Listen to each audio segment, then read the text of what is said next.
Now, do you think the United States expects Israel's entry into the Syrian buffer zone to be temporary?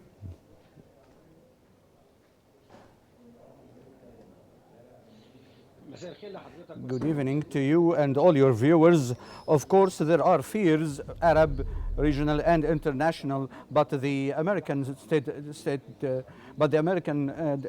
Defense State Secretary said that there are assurances sent to the U.S. from Israel that there will be more room for consultations and for handling the local internal situation.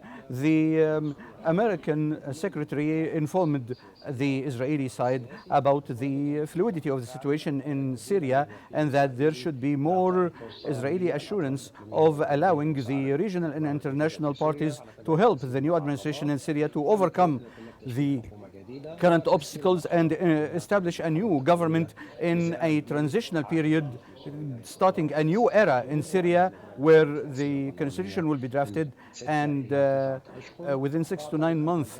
The Israeli side till this moment is provided with enough assurances, but there is uncertainty if Israel will stop at this limit, but still till now the reports say that Israel is inside Quneitra and Israel is 235 kilometers inside the Syrian territories, and that's a hazardous situation, but still the Israeli side said that it will be holding the Jabal al-Sheikh area till winter.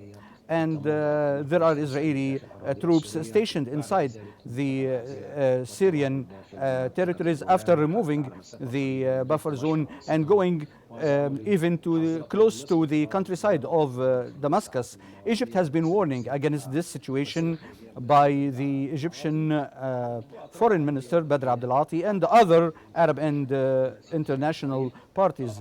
Even France is asking Israel to stop advancing and to exit from the parts Israel is taking from the Syrian territory.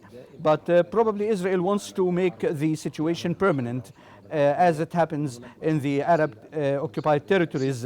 This will have great impact on the developments in the region and the evolution of situation in Syria. There is tension and some kind of weary situation, but Israel might escalate more in order to drive more escalation from the other side. And why do you think that the Israelis say that the Golan Heights are, and I quote, vital lands for Israelis?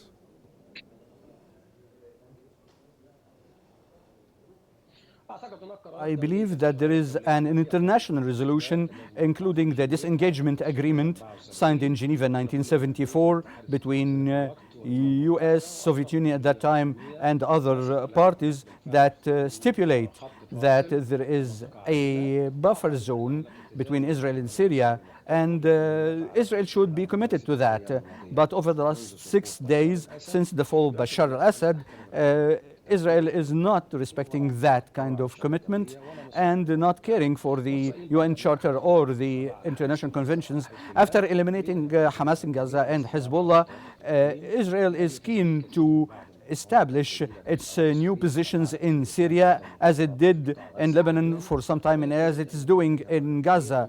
And Israel wants more incursion inside Syria for many reasons. First, to eliminate the Syrian army and the capabilities of the Syrian army, and some 80% of the weaponry of the Syrian army is destroyed even in Latakia, Homs, and in Damascus, including the 4th Division, which is the strongest in the Syrian army. The second reason is to cut the road for the new government established by the HTS in order to cripple any return of Hezbollah to the region, and also to impose on the new administration some kind of repression and to practice some pressures on the new administration in Syria to give concessions and to go for some reconciliation with Israel. And this will have repercussions inside the Syrian situation. Maybe Israel wants to stay for years in the Syrian territories as it did since 1967 till now. That's why the international community and the Egyptian side is warning against this, saying that this will create more tension and will lead to more escalation in this critical situation and critical time of the period we have, and there should be more time given to the new administration to overcome the transitional area and to engage all the political parties in Syria to start a new Syria, a new democratic Syria, a new free Syria, as the Syrians want to say through their celebrations in all their governorates.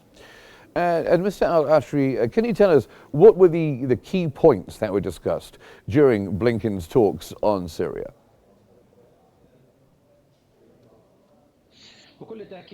For sure, Blinken in Aqaba in Jordan, while meeting with the King of Jordan, and today meeting with Erdogan. In the press conferences, Blinken has said that there is some kind of agreement and harmony of opinions in the region about establishing a new phase in Syria.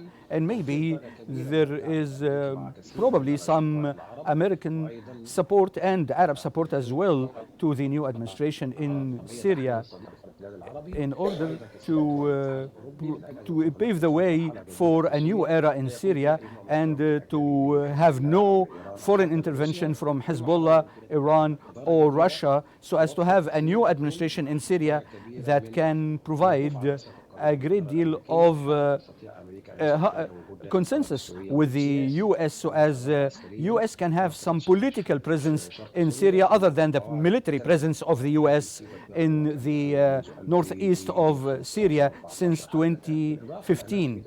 And also the U.S. wants to get rid of all the armed factions inside the Syrian territories so as it would not be a cause for a war waged against Israel, because Blinken and the U.S. wants to preserve the security of Israel. There will be a meeting tomorrow in Aqaba of the Arab foreign ministers of Egypt, Iraq, Saudi Arabia, Bahrain, and also the Secretary General of the Arab League. They will meet with the foreign ministers of Turkey, US, and EU, and to find ways for establishing the way for the Syrian new administration to start a new era and to allow the foreign and international bodies to help this new administration and not get the HTS to be siding with any political or religious party, and to engage all the political forces and all the political alliances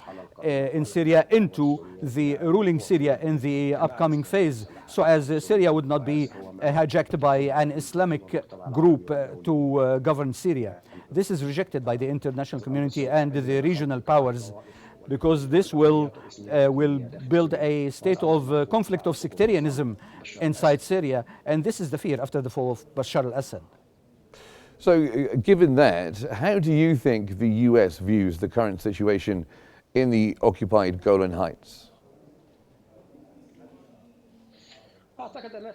I believe that the US till now sees that there has been no U.S. deterrence against Israel. Just 2 hours after the fall of Bashar al-Assad, Israel rushed into the Golan Heights, and over the last Thursday and Friday, it has got into the Syrian territories by some 25 kilometers. It's now getting some 235 kilometers of the Syrian territories, including Qnews, and there is an Israeli positioning inside the Syrian territories.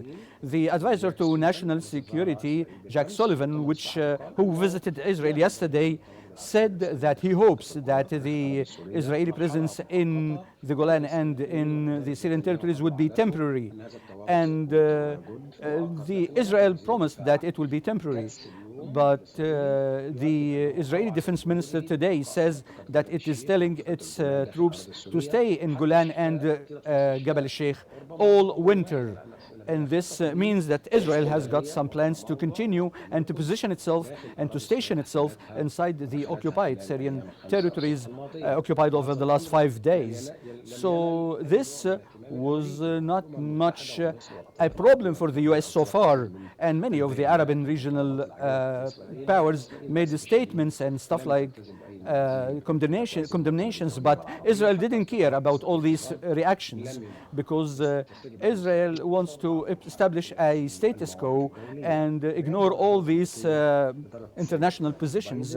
Maybe the Biden administration does not want to pressure Israel now because it wants to foresee some deal between Hamas and Israel, and probably because the Biden administration is leaving the White House, it does not want to be crippled in making a final gain by establishing a peace or a deal between Hamas and Israel and a ceasefire in Gaza, as Blinken says and as the advisor to national security of the US says, to have some kind of a deal between Hamas and Israel, sponsored by the US and assisted by Qatar and Egypt. But apparently the temporary presence of Israel might be permanent, as the Israeli intention might seem to be.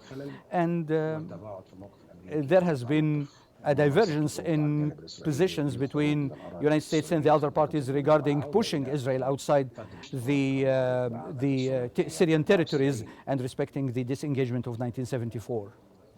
Well, thank you very much, Ashraf Al-Ashry, the managing editor of Al-Ahram Egyptian newspaper. Thank you very much.